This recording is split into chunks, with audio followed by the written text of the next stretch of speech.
Hey guys, I'm just at this little restaurant here, and I'm gonna be waxing just this little aisleway. It's basically just a bar. They cook the food and make the drinks over there, and then people sit right here, and it's just like a little hallway.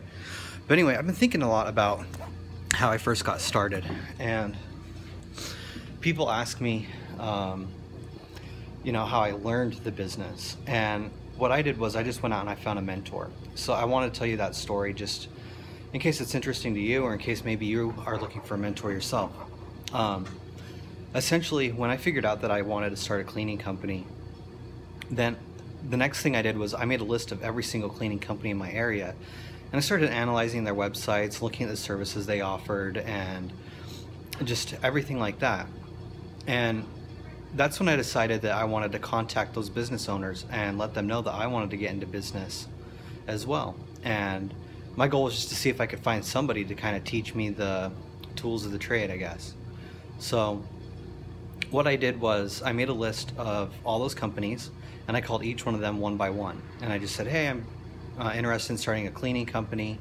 I have a really good day job right now, but I'm willing to quit that and work for you for minimum wage. Any hours, any day, doesn't matter.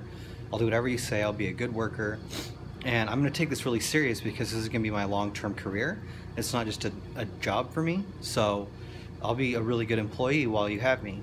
And of course I got a lot of rejection, but I just thought if I kept at it and I kept calling people, eventually I'd find someone who's willing to help me out. And eventually a guy, Victor, answered the phone. And Victor was a 75-year-old man. And he started his cleaning company when he was 25. He was in the military, and then as soon as he got out, he started a cleaning business. And so he's been doing it for 50 years. That's the only job he's ever had, is working for himself and his business. And his company spread all the way from Seattle, Portland, down to California, and then all the way across to Texas. And for some reason, he was willing to help me out, and we really hit it off. So through him, I first learned how to clean carpets. I learned how to scrub and wax floors. I learned all about high dusting and what restaurants need as far as deep cleaning and nightly cleaning goes. And I did that for about 3 months, 3 to 6 months.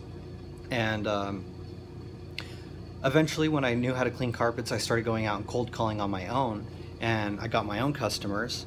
And he actually let me use his equipment for free. And I just told him one day, I was like, hey man, I got a carpet cleaning job over at this chiropractic clinic. And he said, well, how are you gonna do that? You don't have any tools. And I told him that I probably would just rent some. He said, no, don't be silly. You can use my van, you can use my carpet cleaning equipment, don't worry about it. That way it's pure profit, and you can use that money to invest into your business.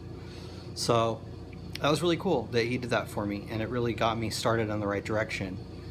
And I still think to this day that if you want to start a cleaning company or any business, you really need to know as much as you can about that industry and about the process and the product that you're going to be delivering to your customers, because you're competing with people who have made cleaning their lives. And if you want to charge professional rates, you really need to provide a professional service. Now,